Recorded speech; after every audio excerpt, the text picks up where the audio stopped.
بسم اللہ الرحمن الرحیم۔ السلام علیکم سامعین، امید ہے کہ آپ سب خیریت سے ہوں گے اور ہمارے اس چینل کے کنٹینٹ کو بھی خوب پسند کر رہے ہوں گے۔ تو آج کے ایپیسوڈ شروع کرنے سے پہلے آپ سب سے میری گزارش ہے کہ پلیز نئے آنے والے تمام لسنرز ہمارے اس چینل کو سبسکرائب بھی کر دیا کریں اور اپنی رائے کا اظہار کمنٹ کے ذریعے ہمیں لازمی کیا کریں کہ آپ کو ہمارا یہ ناول کیسا لگ رہا ہے، وائس اوور کیسا لگ رہا ہے۔ تو چلیے آج کی ہماری ایپیسوڈ شروع کرتے ہیں۔ ہمارے اس ناول کا نام ہے اسرہ یسریٰ اور یہ تحریر ہے حسنہ حسین کی۔ مجھے طلاق فوراً چاہیے ہوگی تو میں ابھی سے ڈاکومنٹس کا انتظام کر لینا چاہیے تاکہ مناسب وقت پر بنا کسی تاخیر کے سائن کر کے ایک دوسرے سے جان خلاصی کی جا سکے۔ لیکن اگر کچھ وجوہات کی بنا پر مجھے قبل از وقت گھر چھوڑ کر جانا پڑ جاتا ہے تو اس دوران میرا تم سے فی الفور رابطہ بھی ممکن نہ ہو پاتا ہے، تو میں 1 مہینے تک کی مدت کا ذہن میں رکھوں گی اور اس کے بعد سمجھ جاؤں گی کہ مجھے طلاق ہو چکی ہے۔ تم اس بات کا خیال رکھنا ہوگا تمہیں اس بات کا خیال رکھنا ہوگا کہ مجھے اس 1 ماہ کے اندر ہی طلاق ہو جانی چاہیے۔ 2 ہفتہ گزر چکے تھے، تیسرا ہفتہ گزرنے والا تھا۔ اس نے اپنی آنکھوں کو ایک بار پھر بےدردی سے رگڑ ڈالا۔ اب تک وہ یقیناً اسے طلاق دے چکا ہوگا۔ ادینہ زبیر اس کی زندگی میں واپس آ چکی ہوگی، نفرتوں کے بادل چھٹ چکے ہوں گے، محبتوں کا نور پھیل گیا ہوگا۔ جو اس کے ساتھ ہوتے ہوئے ادھورا تھا وہ من چاہے ساتھی کے ساتھ مکمل ہو گیا ہوگا۔ اس کی زندگی میں جنت کمال کی جگہ پہلے بھی نہیں تھی، اب بھی نہیں رہی ہوگی۔ گال صاف کر کے وہ اٹھ گئی تھی، وضو کر کے جائے نماز بچھائے قبلہ رخ کھڑی ہو گئی تھی۔ کچھ سجدوں میں وہ روتی رہی تھی اور کچھ سجدوں میں ہمت اور آسانیاں مانگتی رہی تھی۔ اسے یہاں اس نئی جگہ پر ایک نئی زندگی کا آغاز کرنا تھا۔ وہ اپنا ماضی بھلا دینا چاہتی تھی اور باہر دروازے کے پاس کھڑی صابرہ بوا آنکھوں میں رحم اور ہمدردی لیے اسے دیکھ کر رہ گئی تھی۔ اقصیٰ نے ذرا دور سے ہی فارس کو دیکھا۔ کچن کاؤنٹر ٹیبل کے اس پار سیاہ ٹراؤزر پر فل سلیو سفید شرٹ میں ملبوس اپنے لیے قہوہ بنا رہا تھا۔ سر جھکا ہوا تھا، ماتھے پر بے ترتیبی سے بکھرے ہوئے بال آنکھوں پر آ رہے تھے۔ ابھی کچھ دیر پہلے پٹھانی نے کہا تھا اسے صاحب بلا رہے ہیں، تب سے ہی وہ فکر میں تھی کہ وہیں کھڑے کھڑے اس نے ذہن دوڑا کر خود سے سرزد ہونے والی کسی ممکنہ غلطی کو یاد کرنا چاہا، مگر ذہن معاف ہی رہا۔ بامشکل کلا کھنکارتے ہوئے اس نے فارس وجدان کو اپنی موجودگی کا سگنل دینا چاہا، ساتھ ہی دوپٹے کو انگلیوں میں ڈال کر بے چینی سے گھمایا جا رہا تھا۔ آپ نے بلایا مجھے؟ قہوہ کپ میں انڈیل کر وہ اس کی طرف مڑا تھا۔ بیٹھو جی، گھونٹ بھرتے ہوئے اس نے سامنے اسٹول چیئر کی طرف اشارہ کر دیا تھا۔ اپنی گھبراہٹ پر قابو پاتی وہ بیٹھ گئی تھی، سر جھکا ہوا تھا۔ ذرا سی نگاہیں اٹھا کر اس نے اپنے صاحب کو دیکھنا چاہا۔ لاپرواہ سا حلیہ، بے خوابی کا شکار، سرخ آنکھیں، بڑی ہوئی شیو، زرد چہرہ۔ اس کی جنت آپی کی غیر موجودگی میں صاحب ایسے ہو گئے تھے پچھلے ماہ۔ جنت تم ساتھ لیے کافی گھومتی پھرتی رہتی تھی؟ جی صاحب۔ پانچ کی طرح کوئی شے اس کے حلق میں آ کر اٹک گئی تھی۔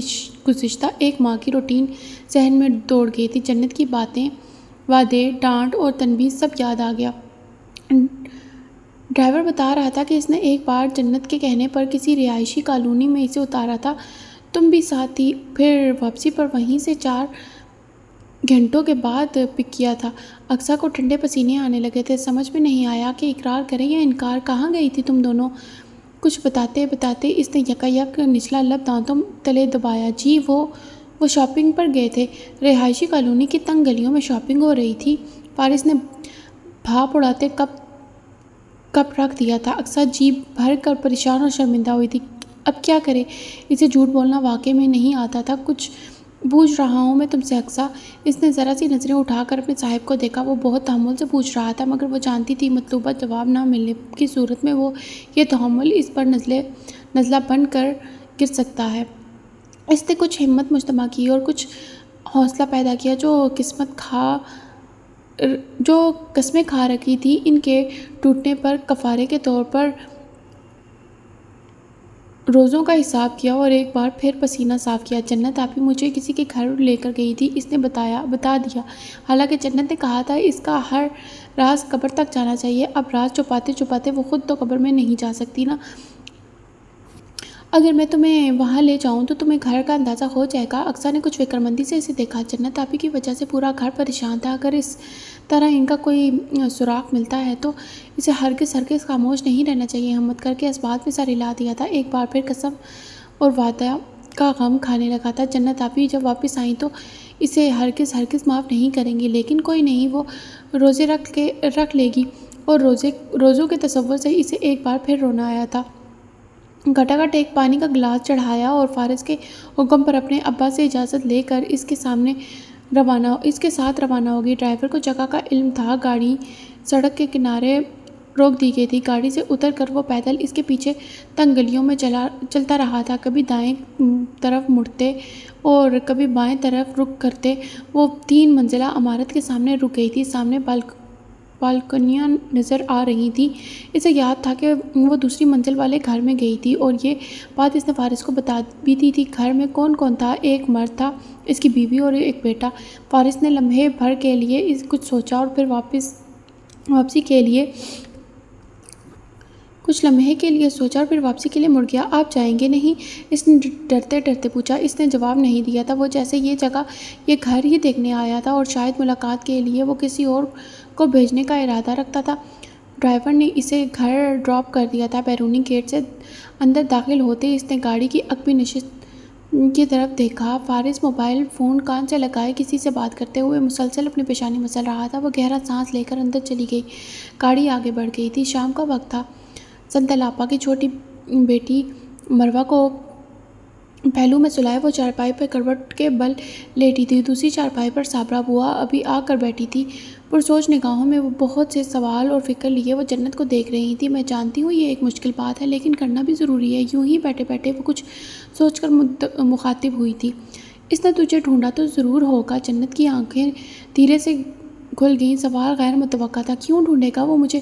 اس نے ہمت کر کے پوچھا۔ بیوی ہے تو؟ اس کی لمحے بھر کے لیے ایک سکوت سا اس پر طاری ہوا تھا۔ برہان کی بھی وہ بیوی تھی۔ وہ کبھی اس کے پیچھے نہیں آیا تھا۔ فارس شیرازی کے ساتھ تو یہ ایک زبردستی کا انچاہا رشتہ تھا جس کے آغاز سے پہلے ہی انجام طے کر دیا گیا تھا۔ وہ بھلا اس کے پیچھے کیسے آ سکتا ہے؟ اسے کیسے ڈھونڈ سکتا ہے؟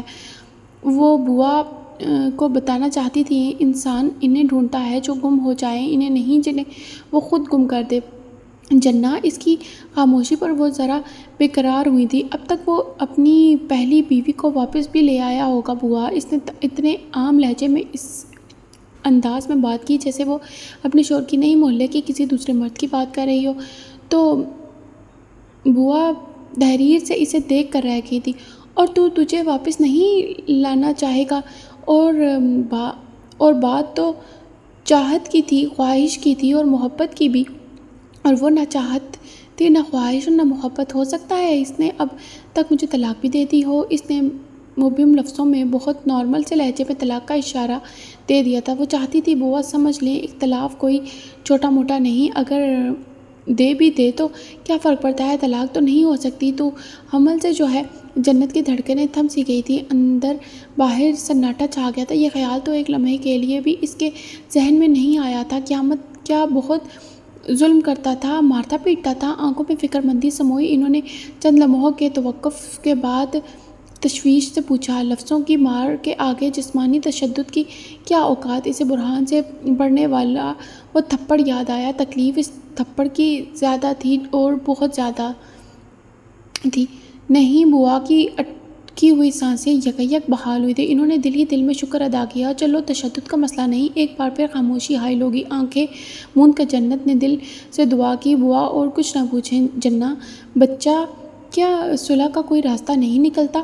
اب وہ محتاط لہجے میں بہت نرمی سے پوچھ رہی تھی، اور یہ فقط سوال نہیں تھا، وہ اسے پلٹنے کا راستہ دکھا رہی تھی۔ جنت دم سادے رہی۔ پہلے کی بات اور تھی، اب تو اس کے ہونے والے بچے کی ماں ہے۔ مرد لاکھ پتھر ہی دل سے ہی کم از کم اپنی اولاد کے لیے تو نرم پڑ ہی جاتے ہیں۔ اس کا چہرہ اوجھل رہا، نم آنکھیں بند رہیں، اپنی سسکیاں دبائے وہ چپ چاپ لیٹی رہی۔ وہ اٹھ کر اس کی چارپائی پر آ گئی تھی، نرمی سے اس کے بازو پر ہاتھ رکھا۔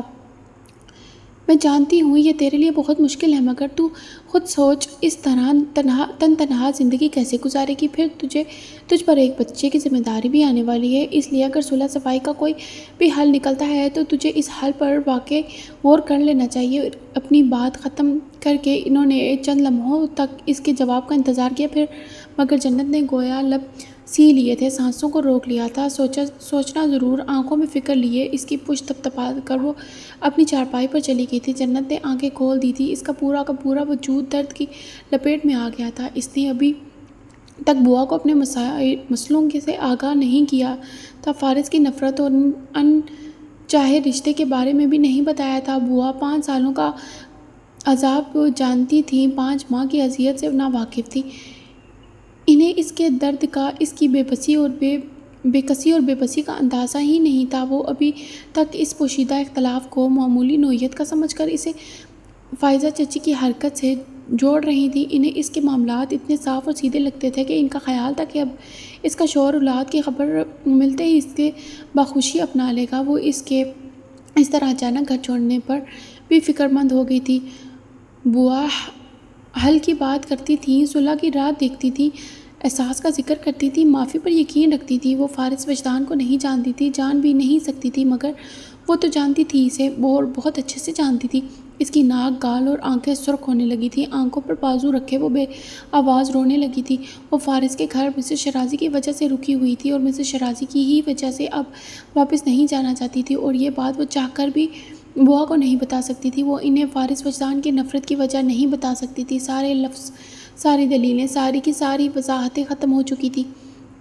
ایک خاموشی ہی تھی جو رہ جاتی تھی، ایک جمود ہی تھا جو طاری ہو جاتا تھا۔ اس نے پہلے بھی کسی کو کچھ نہیں بتایا تھا، اب بھی نہیں بتانا چاہتی تھی، لیکن بوا ان سب باتوں سے بے خبر،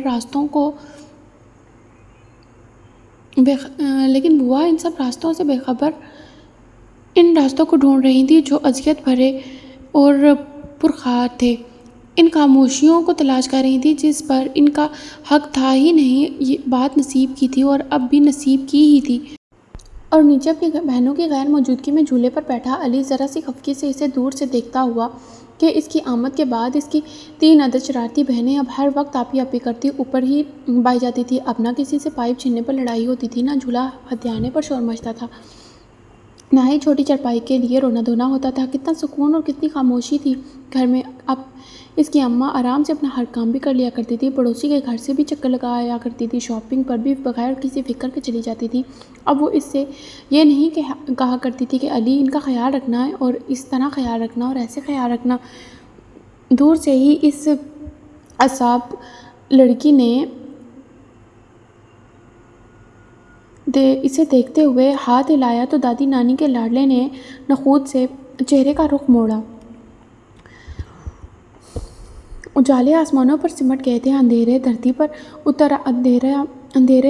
اتر آئے تھے، چاروں سو سکون بھری خاموشی چھا گئی تھی، اور بہت اوپر سے مدھم سی روشنی میں وہ منظر نمایاں ہوا تھا۔ سلیم سے ویڈیو کال کرتی بوا، اور سامنے ہی وہ بیٹھی تھی، فاطمہ، عائشہ اور ننھی مروہ کو ساتھ لیے۔ آج صبح ہی بوا نے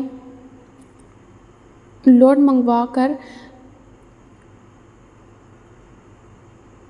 منگوا کر دی تھی، اور اب ہنستے مسکراتے وہی کھیل کھیلا جا رہا تھا۔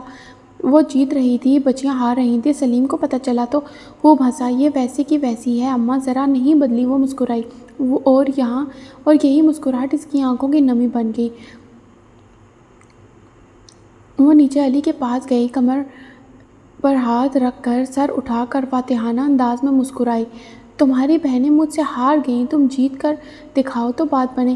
اتنے دنوں تک اسے نظر انداز کرتا علی یکٹک اسے دیکھ کر رہ گیا تھا۔ اس کی ننھی سی غیرت کو بہنوں کی شکست گوارا نہ ہوئی تھی۔ چیلنج قبول کر کے فوراً اوپر آ گیا۔ ایک بار پھر محفل جمی اور وہ 9 سالہ بچے سے ہار گئی۔ یہ جو اب آپ کو نہیں پتہ، لیکن میں بہت ذہین ہوئی، اس نے سر اٹھا کر فاتحانہ انداز میں جتایا۔ بہنیں اس کے ساتھ جڑی بیٹھی تھیں اور اتنے خوش ہو رہی تھیں کہ جیسے ان کے بھائی کو حفت اقلیم کہ دولت مل گئی ہو۔ ایک مروہ ہی تھی جو فیڈر منہ میں ڈالے اس کی گود میں بیٹھی اس کی خاموش ساتھی بنی ہوئی تھی۔ اس کی آنکھیں دھندلائیں، تبسم ہونٹوں پر ٹھہر گیا تھا۔ دن بیدار ہوا، شام آنکھوں میں اتر آئی تھی۔ وقت گزرا، چند دن گزر کر ایک بار پھر رک گیا۔ اب کہ وہ سندل آپا کے بچوں کو شہزادیوں کی کہانیاں سنا رہی تھی۔ علی ناک منہ چڑھا کر بیٹھا ہوا تھا۔ اسے تو کسی بھوت، کسی جن، کسی طاقتور شہزادے کی کہانی سنی تھی جس نے کئی لوگوں کے سر پھاڑے ہوں، دیووں کو بھگایا ہو، پہاڑ گرائے ہوں، تباہیاں مچائی ہوں۔ مجھے نہیں آتی ایسی کہانیاں، وہ اسے گھور کر کہہ رہی تھی۔ آپ بہت بور کرتی ہیں۔ رخ بدل کر اس نے کان پر ہاتھ رکھ لیے تھے۔ تو یہ کس لیے شب شجر کے اسے ہر ستارے میں دیکھنا، وہ فلک کے جس پہ ملے تھے ہم کوئی اور تھا، اسے بھول جا۔ سفیدے کے پتوں سے ہوائیں سرسرا کر گزری، بادلوں کی اونٹ سے نکلتی چاندنی صحن میں اتر آئی تھی۔ اس کے آس پاس ہر طرف امید کی نکھرائی ذرے بکھیر گئی تھی۔ اس نے دعا مانگتے ہوئے ان ذروں کو انگلیوں کے پوروں سے چھوا، آنکھوں میں ننھی جان خواب ہو کر بس گئی۔ قلب سرور کے لیے میں ڈوبا تو انگ انگ میں سکون ٹھہر گیا۔ کہاں آ کے رکنے تھے راستے، کہاں موڑ تھا، اسے بھول جا۔ وہ جو مل گیا اسے یاد رکھ، جو نہ ملا اسے بھول جا۔ آسمان کو دیکھتے اس نے آنکھیں موند لی تھی۔ تکیہ پھر سے بھگونے لگا، مگر لبوں پر مسکراہٹ ٹھہری رہی اور کافی دیر تک ٹھہری رہی۔ مطلع ابر آلود تھا، فضا میں حبس کے ساتھ ساتھ خاموشی چھائی ہوئی تھی۔ شدید گرمی سے اکتائے ہوئے علی کا خیال تھا کہ آج بارش ضرور ہوگی۔ وہ بھی یہی چاہتی تھی، لیکن گھر پہنچنے سے پہلے تک نہیں۔ سندل آپا ننھی مروہ کو لیے اپنے میکے گئی ہوئی تھیں۔ صابرہ بوا نے ہمسائی کے یہاں دعوت پر اسے اور بچیوں کو بھیج دیا تھا۔ خود وہ گھر میں سلیمہ کی بیوی انعام کی کسی رشتہ دار کی وجہ سے رک گئی تھیں، جو آج صبح ہی ان سے ملنے آ گئی تھی۔ صابرہ بوا کی ہمسائی کا گھر ہرے بھرے کھیتوں اور وسیع سبزہ زار کے اس پار تھا۔ دعوت سے 4 بجے تک فارغ ہو کر اس نے واپسی کا رخ کیا تو اس وقت آسمان سیاہ بادلوں کی لپٹ میں آ چکا تھا۔ فاطمہ، عائشہ، علی گلیوں میں شور مچاتے بھاگتے چلے جا رہے تھے اور وہ سر پر دوپٹے لیے احتیاط سے قدم اٹھاتی ان کے پیچھے چل رہی تھی۔ شہد رنگ بالوں کی کچھ لٹیں پیشانی سے چپکی ہوئی تھیں۔ گرمی کی شدت سے چہرہ سرخ ہو رہا تھا۔ آج تو طوفان آئے گا، علی نے ہاتھ اٹھا کر آسمان کو دیکھتے ہی کہہ دیا۔ اللہ نہ کرے علی، وہ دہل کر بولی، اسے بارش ضرور چاہیے تھی مگر طوفان کے ساتھ ہرگز نہیں۔ علی نے مڑ کر اسے دیکھا، پھر رک گیا۔ آپ یہاں نئی آئی ہو نا، اس لیے آپ کو نہیں پتہ، ہمیں پتہ ہے۔ یہاں ساری ہوائیں رک جاتی ہیں، پھر بادل آتے ہیں، وہ بالکل کالے ہو جاتے ہیں، پھر ہوائیں چلتی ہیں اور بہت زور سے چلتی ہیں، اتنی زور سے کہ اگر آپ کمرے میں نہیں چھپیں گی تو اڑ جائیں گی۔ جنت نے رک کر پسینہ صاف کیا، گہرا سانس لے کر پھر سے قدم اٹھائے۔ پتہ نہیں علی کو یہ کیوں لگتا تھا کہ وہ کسی اور سیارے کی مخلوق تھی جسے بارش، آندھی اور طوفان کے بارے میں بھی کوئی علم نہ تھا۔ اس کے بعد بارش آتی ہے، بہت تیز۔ علی نے دونوں ہاتھ چہرے کے قریب لا کر آنکھیں مینچیں۔ اتنی تیز کہ اگر میں کمرے میں نہیں چھپوں گا تو بہہ جاؤں گا۔ بقیہ جملہ اس نے بیزار ہو کر مکمل کیا تھا۔ بالکل۔ علی اتر آیا، پھر تیزی سے بھاگا۔ فاطمہ نے اس کی دیکھا دیکھی رفتار پکڑی، البتہ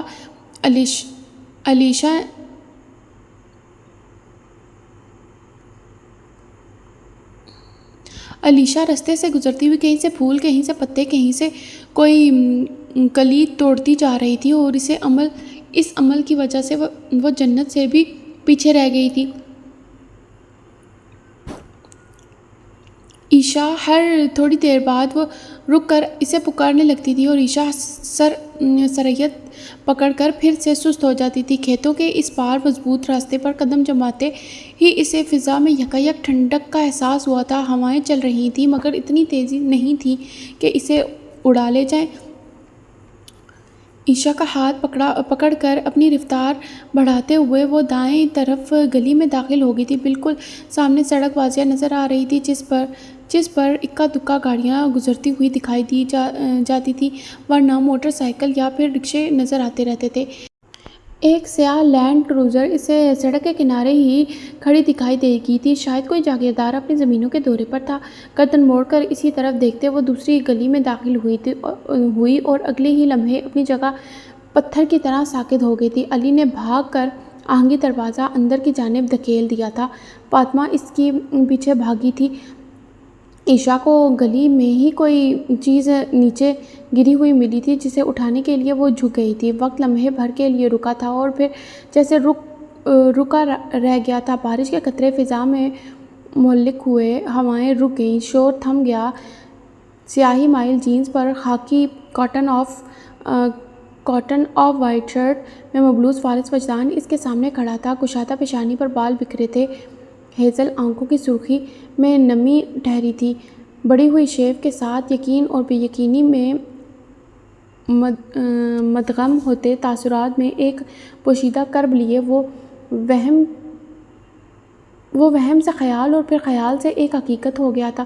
بادلوں کی کھن گرج کے ساتھ بارش شروع ہوئی تھی۔ اسے گھر چھوڑے ہوئے 25 دن ہو چکے تھے۔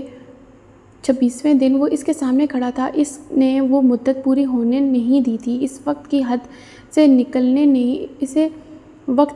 نکلنے نہیں دیا تھا۔ جنت کو اپنی آنکھوں پر یقین نہیں آیا تھا۔ فارس وجدان یہاں نہیں ہو سکتا تھا، وہ اس کے پیچھے یہاں نہیں آ سکتا تھا۔ ایک نکاح ہی تو تھا اور اس نکاح کی تو فارس وجدان کے نزدیک کوئی اہمیت ہی نہ تھی۔ وہ کسی بزنس ڈیل کی طرح اس رشتے کو ایک عام سا کانٹریکٹ ہی سمجھتا تھا اور اس عام سے کانٹریکٹ کے لیے وہ اتنا سفر طے کر کے یہاں تک نہیں آ سکتا تھا، اس کا راستہ نہیں روک سکتا تھا۔ لیکن جو فارس اس کے سامنے کھڑا تھا اس نے ایسا کر دیا تھا۔ وہ اب قدم اٹھا رہا تھا اور اس کی چال غیر متوازن تھی۔ ایسے لگتا تھا کہ جیسے وہ کسی لمبے سفر سے شکست خوردہ سا لوٹا ہو۔ منزل اب بھی اس کے لیے بے نام اور راستہ اب بھی اس کے لیے مشکل رہا ہو۔ جانے وہ بارش تھی جس نے اس کا چہرہ تر کر دیا تھا یا وہ آنسو تھے جو اس کے آنکھوں سے گر رہے تھے، وہ سمجھ نہ سکی۔ فارس کے ساتھ اس کے معاملات اس نوعیت کے ہرگز نہیں تھے کہ وہ اس لمحے کمزور پڑتا، حساس ہو جاتا۔ وہ اس کا سہارا نہیں تھا کہ اس کے بنا وہ ٹوٹ کر ریزہ ریزہ ہو جاتا۔ لیکن اسے رونا آیا تھا اور جانے کیوں شدت سے رونا آیا تھا، مگر وہ ساری چیخیں آنکھوں میں لیے ضبط کیے کھڑی تھی۔ وہ زندگی کی طرف بہت مشکلوں سے پلٹی تھی۔ وہ دوبارہ فنا نہیں ہونا چاہتی تھی۔ وہ وہیں کھڑی تھی جہاں وہ تھی، مگر فارس وہاں نہیں تھا جہاں وہ ہوا کرتا تھا۔ وہ پہلے کسی اور مقام پر تھا، اب کسی اور مقام پر نظر آ رہا تھا۔ فاصلہ ختم ہوا اور وقت رک گیا تھا۔ قریب پہنچ کر اس نے آہستگی سے ہاتھ اٹھایا، کپکپاتی انگلیوں سے اس کا گال چھوا۔ وہ یقین کرنا چاہتا تھا کہ جنت خیال نہیں تھی، ایک حقیقت ہو چکی تھی۔ اس کے چہرے کے تاثرات یکایک یوں ہوئے جیسے اس میں ابھی ابھی زندگی کی ایک نئی لہر دوڑی ہو، یا جیسے اس کی تھمی ہوئی سانسیں نئے سرے سے بحال ہوئی ہوں۔ وہ پھر سے جی اٹھا۔ وہ اس کی ہر کیفیت اور احساسات سے بے خبر اسے بہت صدمے سے دیکھ رہی تھی۔ علی کہہ رہا تھا آج طوفان آئے گا۔ علی ٹھیک ہی کہہ رہا تھا۔ جنت کمال کی زندگی میں طوفان آ چکا تھا۔ یکایک وہ اپنے سکتے سے باہر آئی تھی۔ اس نے فارس کا ہاتھ جھٹک دیا تھا۔ اسی سرعت سے رخ بدل کر گھر میں داخل ہوئی تھی اور اسی تیز بوچھاڑ میں بھیگتی ہوئی سیڑھیاں چڑھتی اپنے کمرے میں بند ہو گئی تھی۔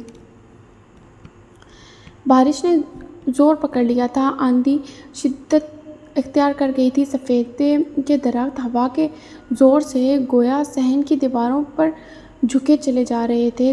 دور کہیں بجلی چمکتی تھی، بادل گرجتے تھے۔ اندر اور باہر کا موسم ایک سا ہو گیا تھا۔ فضا کا سکوت طوفان نے درہم برہم کر دیا تھا اور اس کے اندر کا سکوت فارس وجدان نے ختم کر دیا تھا۔ وہ اندھیرے میں کھڑی کھڑکی کے سامنے سر جھکائے بیٹھی تھی، چہرہ ستا ہوا تھا، لب مچے ہوئے تھے، آنکھوں میں نمی ٹھہری تھی۔ فارس وجدان کسی کے بلانے پر یہاں نہیں آیا تھا۔ بوا ابھی کچھ دیر پہلے ہی اپنی پوزیشن کلیئر کر کے گئی تھی۔ انہوں نے فارس سے رابطہ نہیں کیا تھا اور نہ ہی اسے اس سلسلے میں سلیم سے کوئی بات کی تھی۔ وہ یہ ضرور چاہتی تھی کہ جنت اپنے شوہر کے پاس چلی جائے، مگر اس کے لیے انہوں نے خود سے کوئی کوشش نہیں کی تھی۔ وہ اسے اعتماد میں لیے بغیر ایسا کوئی قدم نہیں اٹھانے کا سوچ بھی نہیں سکتی تھی۔ تو یہ کیا مسز شیرازی نے اسے بھیجا تھا؟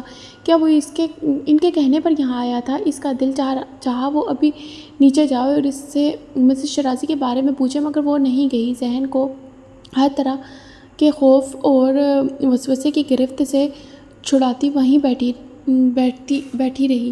جانے کتنے غم تھے جو یاد آئے جا رہے تھے، اپنی ریاضتیں، صبر، برداشت اور فارغ وجدان کی نفرت، دھمکیاں اور طلاق۔ ایک وعدہ تھا جو اس نے خود سے کیا تھا اور وہ اپنے اس وعدے پر اسے ہر صورت قائم رہنا تھا۔ واپسی کی ہر راہ اس پر پہلے سے مسرود تھی۔ دل کا ہر دروازہ اس پر بہت پہلے سے بند تھا۔ اب اسے کوئی حماقت نہیں کرنی تھی اور کسی صورت میں نہیں کرنی تھی۔ نہ سر جھکانا تھا، نہ منت کرنی تھی اور نہ کسی دباؤ میں آ کر کوئی قدم اٹھانا تھا۔ بات اب اس کے بچے کی تھی اور صرف بچے کی رہ گئی تھی۔ وہ عدم تھی تو اب اسے منظر نہیں ہونا تھا، تصور تھی تو اب اسے حقیقت نہیں ہونا تھا۔ بوا اسے ارسلان بھائی کا سوٹ دے کر اوپر آئیں تو آنکھوں میں خوشگوار سا تاثر ٹھہرا تھا۔ وہ فارس کی آمد پر اتنی خوش تھیں کہ پاؤں زمین پر نہیں ٹک رہے تھے، ایسے جیسے وہ ان کا سچ مچ کا داماد ہو۔ میں سوچ رہی ہوں تیرے گھر والے کو خوشخبری سنا دوں یا تو خود سنائے گی؟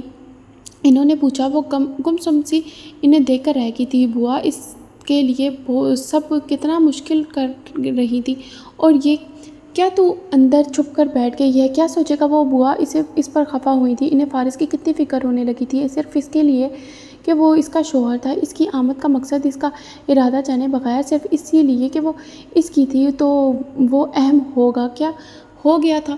ویسے ماشاءاللہ تیرا گھر والا بڑا سونا ہے، لگے ہاتھ تعریف بھی کر ڈالی۔ کوئی سونا وونا نہیں ہے وہ جو اتنی دیر سے صبر کیے بیٹھی تھی بول پڑی۔ بوا نے مڑ کر اسے دیکھا۔ وہ خفا سی چہرے کا رخ بدل گئی۔ انہوں نے الماری سے ایک مردانہ شال نکالی اور جانے کیوں مسکراتی ہوئی چلی گئی۔ بارش کا زور ٹوٹ گیا تھا، مدھم بھوار ہونس برس رہی تھی۔ اس نے دوسری موم بتی جلائی، پھر تیسری، پھر چوتھی، مگر اندھیرا ٹھہرا رہا، الجھن بڑھتی رہی۔ کچھ ہی دیر بعد علی آ گیا تھا۔ وہ آپ کے شوہر ہیں؟ پتہ نہیں، علی پوچھ رہا تھا یا بتا رہا تھا۔ اس نے کچھ کہا۔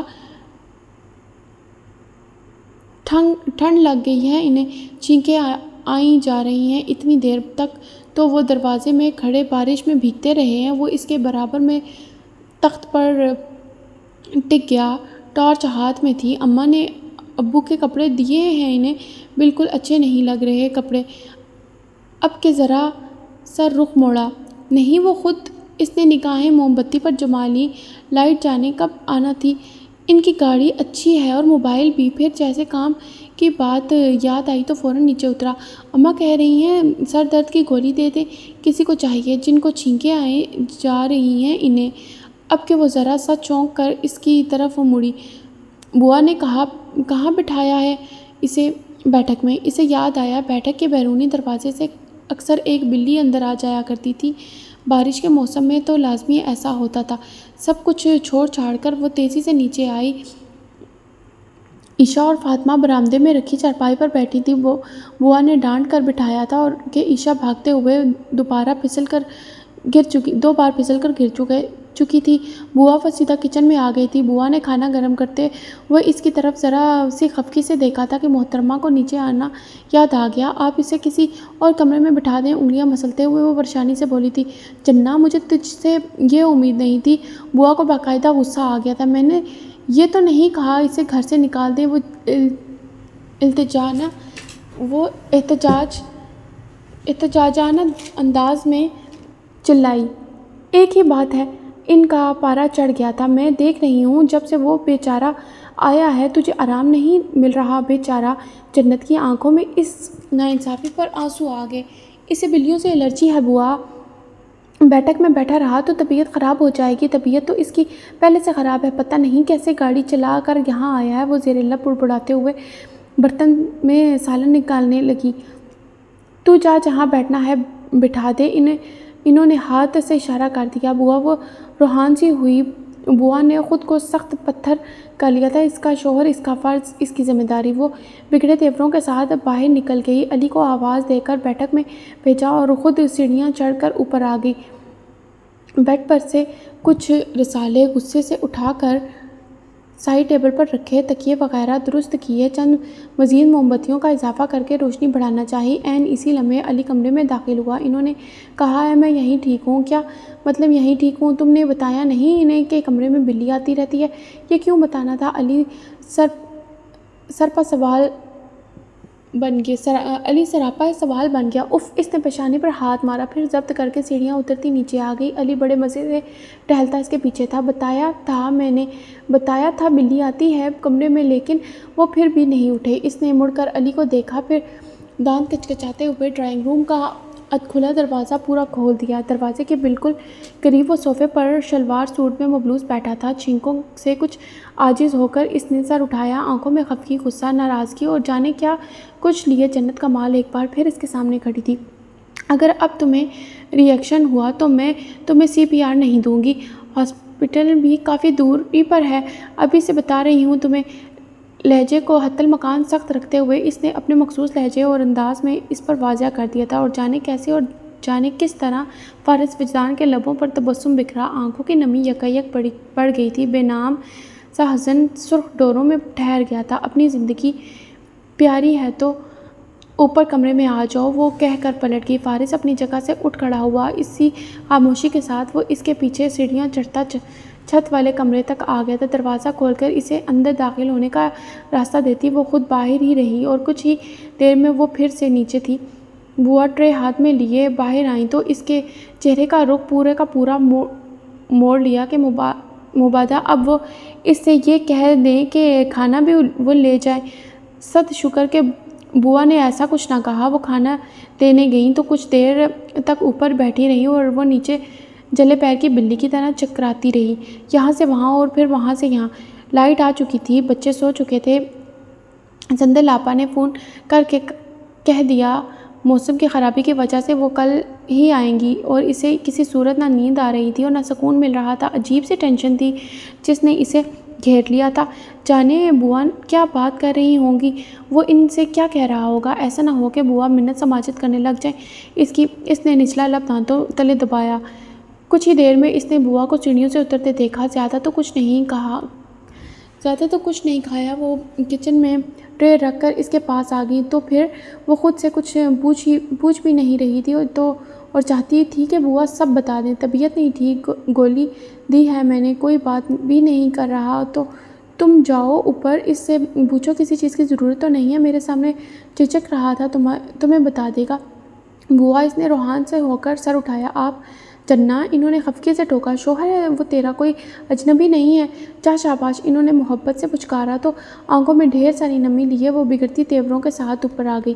ایک تو بوا آنکھیں رگڑ کر صاف کی، کچھ سمجھتی ہی نہیں ہے، بڑبڑاتے ہوئے اندر داخل ہوئی۔ سامنے ہی وہ اسے بیڈ پر نیم دراز دکھائی دیا تھا۔ وہ جانتی تھی اسے اپنے گھر کے علاوہ کسی اور جگہ پر ٹھیک سے نیند نہیں آتی، مگر وہ بیڈ پر ایک ہی پوزیشن میں اتنی گہری نیند سو رہا تھا کہ وہ چند لمحے کے لیے اس کے چہرے سے نظر نہ ہٹا سکی۔ اسے بے سکون کر کے وہ ہمیشہ کتنے سکون سے سوتا تھا۔ تب کر لب بھینچ کر آنکھیں رگڑے ایک بار پھر اسے دیکھا۔ بارش سے موسم کافی سے زیادہ ٹھنڈا ہو گیا تھا، ہلکا سا پنکھا بھی چل رہا تھا تو کچھ سوچ کر کمبل پھیلا دیا۔ اس کی طبیعت بھی ٹھیک نہیں تھی۔ پاس ہی موبائل رکھا تھا، جھک کر اٹھا لیا۔ موبائل آف تھا، بیٹری تقریباً ختم۔ اس موبائل کی چارجر والی پن پورے گھر میں کسی کے پاس نہیں تھی۔ اسے بے اختیار مسز شیرازی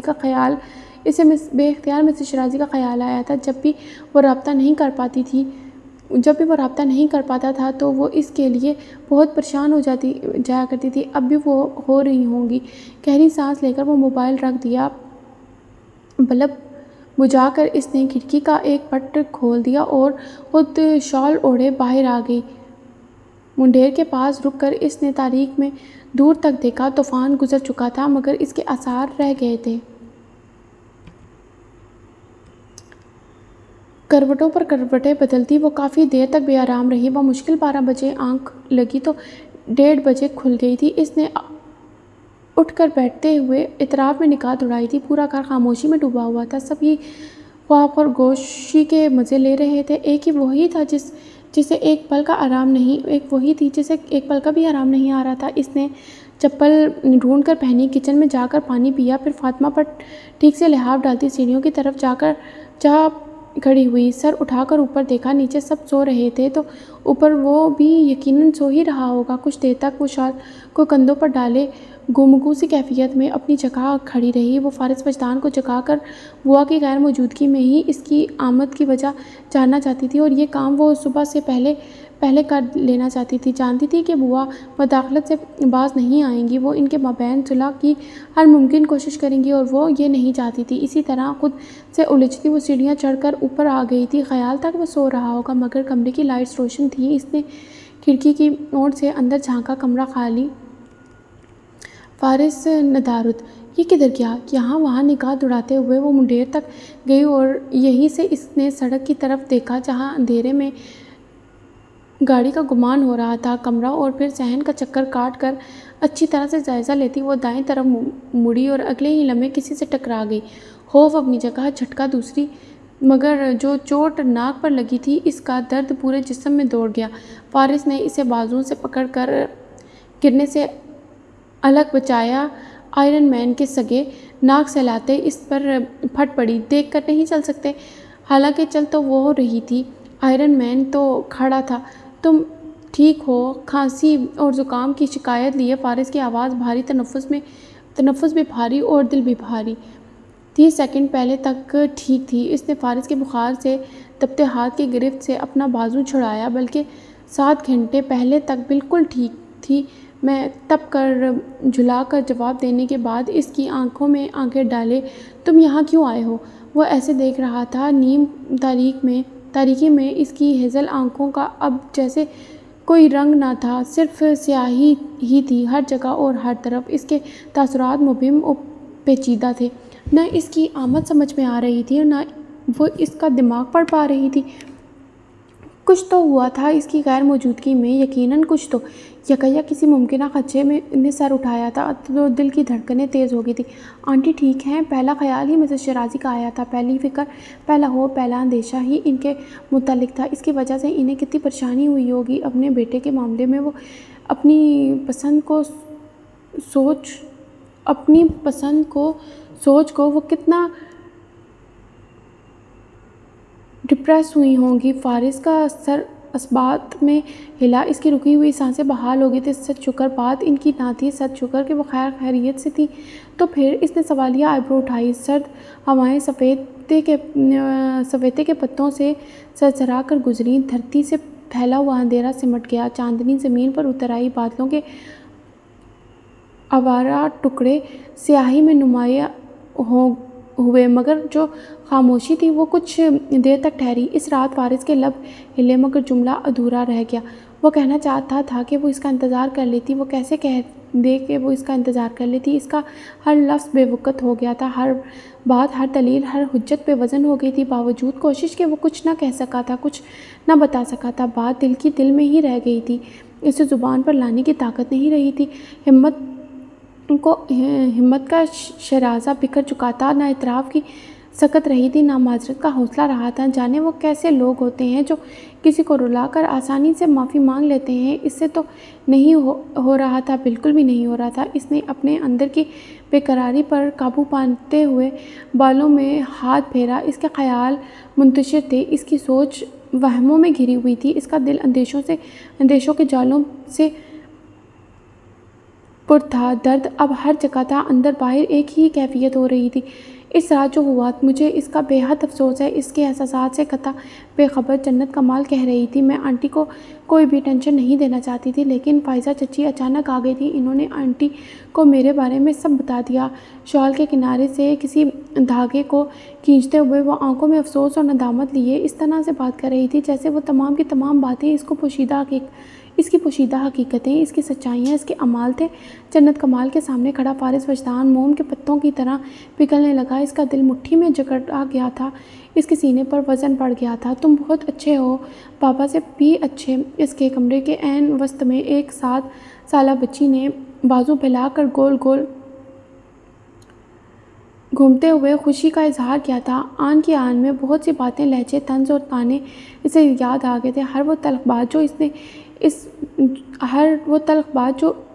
اس سے کر چکا تھا، ہر وہ زخم جو لفظوں کی صورت میں اسے دے چکا تھا۔ کتنی چوٹیں تھیں، کتنا تشدد تھا، کتنی نفرت تھی، کتنا بڑا عذاب، کتنی بڑی سزا تھی، یہ اس نے ایک لمحے کے لیے بھی نہیں سوچا۔ اگر وہ تمام کی تمام باتیں جھوٹ ثابت ہوئیں تو میری وجہ سے آنٹی کو بہت دکھ پہنچا ہوگا۔ وہ ابھی تک اسی غم میں تھی۔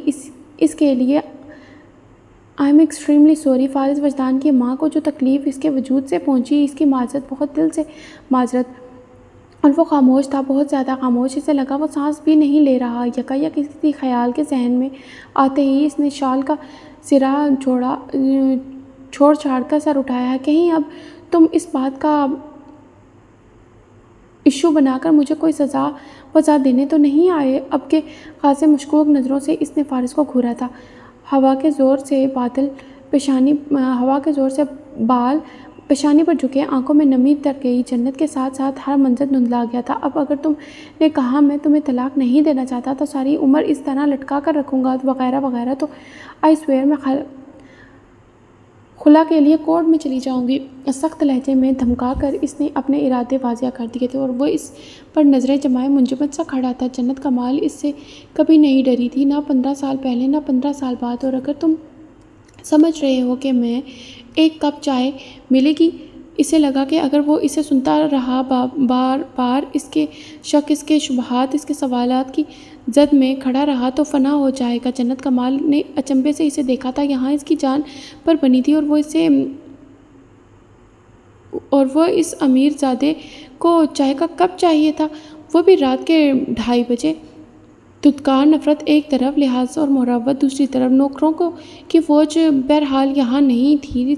سلگ کر اس نے دیکھا، صرف اس لیے کہ اس کی طبیعت ٹھیک نہیں تھی اور صرف اس لیے کہ وہ بوا کا مہمان تھا۔ وہ غصے سے پاؤں پٹک کر کچن میں چلی گئی تھی۔ اپنی چہیتی بیوی کو ساتھ لانا تھا نا، ان خدمتداریوں کے لیے بڑبڑاہٹ واضح تھی۔ وہ اس کے پیچھے دروازے میں آن کھڑا ہوا تھا، لبوں کو مسکراہٹ چھو کر گزری تھی، دل میں غم سا ٹھہر گیا تھا۔ مجھے ایک بات سمجھ میں نہیں آتی، جب تمہیں اپنی پہلی بیوی سے اتنی محبت تھی تو تم نے مجھ سے شادی کیوں کی؟ آنٹی نے کیا گن پوائنٹ پر نکاح پڑھوایا تھا؟ تم انکار بھی تو کر سکتے تھے۔ خاموشی، مکمل خاموشی۔ سلنڈر جلا کر کیتلی رکھی، دودھ ڈالا۔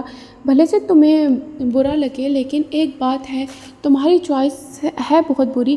ادینہ زبیر ایک بار پھر اپنے تمام تر غرور، حسن اور نزاکت کے ساتھ اس کے حواسوں پر چھا گئی تھی تو بھڑاس نکالنا ضروری ہو گیا تھا۔ ممی کی چوائس اچھی ہے، ہاں بالکل، وہ بے ساختہ کہہ گئی تھی، مگر اگلے ہی لمحے، اگلے ہی پل جب کچھ سمجھ میں آیا تو کیا کہہ دیا ہے تو گالوں پر سرخی دوڑ گئی تھی۔ لب بھینچ کر خود کو دل ہی دل میں کوسا اور لب سی لیے کہ اب وہ کچھ نہیں بولے گی۔ خاموشی سے اس کی طرف پشت کیے چائے بنا کر کپ میں انڈھیل کر مڑی تو کچن کے دروازے پر وہ نہیں تھا۔ اب مگ ساتھ رکھ کر وہ کمرے میں آ گئی تھی۔ سامنے ہی وہ بیڈ پر ہلکی سی کھانسی کی زد میں بیٹھا تھا، ٹشو کا پیک ہاتھ میں تھا۔ روشنی میں اب اس نے دیکھا تھا، آنکھیں سرخ اور کنارے سوجے ہوئے لگ رہے تھے۔ اس نے چائے پیش کر دی تھی، بسکٹ نہیں تھے۔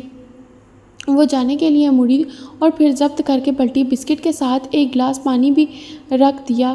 اپنا مگ ہاتھوں میں لیے دروازے میں جا کھڑی ہوئی، چند لمحوں تک اسے گھورتی رہی کہ اب وہ کچھ بولے گا اور اپنی آمد کی وجہ بتائے گا، مگر فارغ وجدان چائے اور بسکٹ کے ساتھ انصاف کرتے ہوئے اسے مکمل نظر انداز کر چکا تھا۔ وہ اندر تک سلگ اٹھی تھی۔ تمہیں پتہ ہے یہاں بوا کے گھر میرے لیے کتنے رشتے آ چکے ہیں؟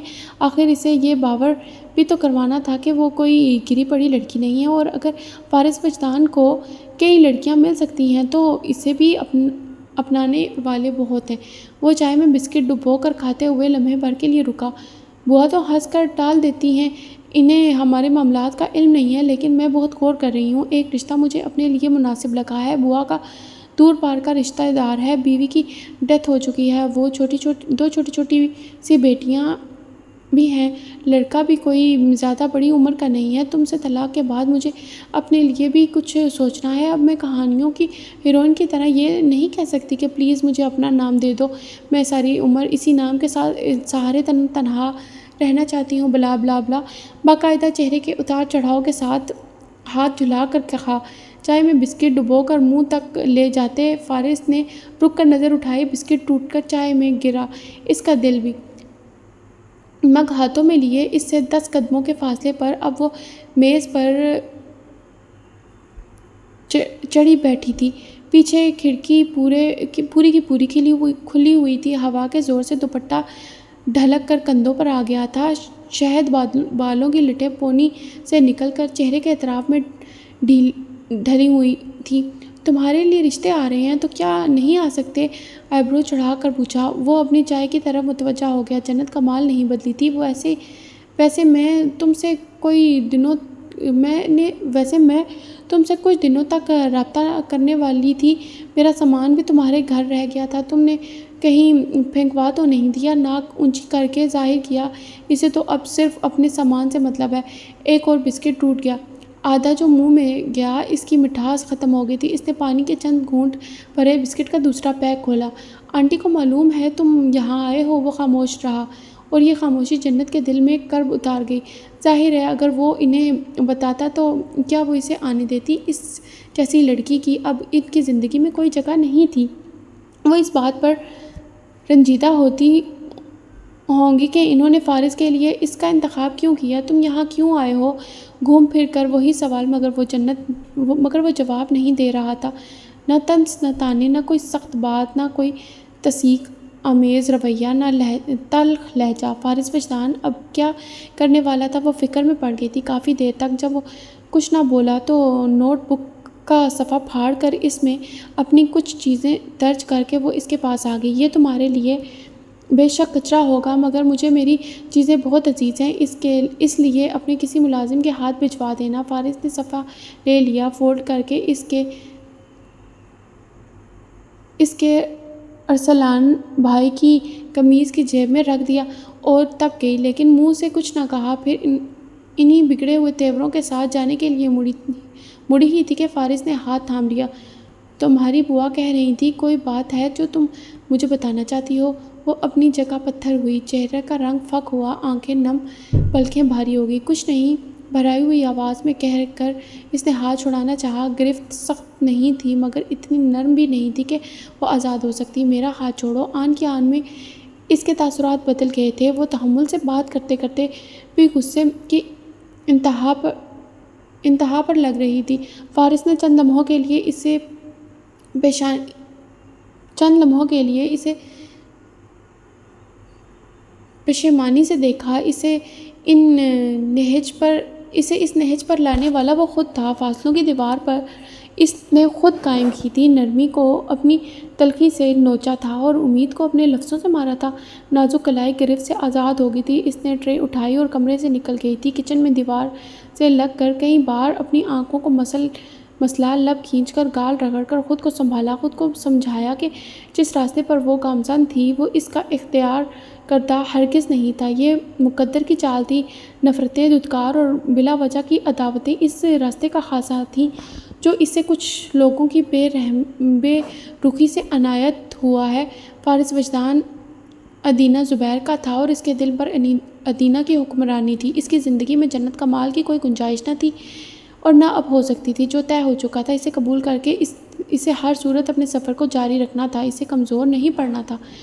وہ نیچے چلی گئی تھی، اپنی چارپائی پر لیٹ کر آسمان کو دیکھتے وہ مسلسل اپنے رونے پر قابو پاتی رہی تھی۔ فارس کو یہاں نہیں آنا چاہیے تھا، ہرگز نہیں آنا چاہیے تھا۔ اس کے سکون میں خلل پڑ چکا تھا، اس کے لاحلہ عمل میں دراڑ پڑ گئی تھی۔ وہ اس کے بچے کا باپ تھا، جتنی نفرت وہ اس سے کرتا تھا وہ اولاد کے معاملے میں بھی اب اس سے کسی نئے امتحان میں ڈال سکتا تھا۔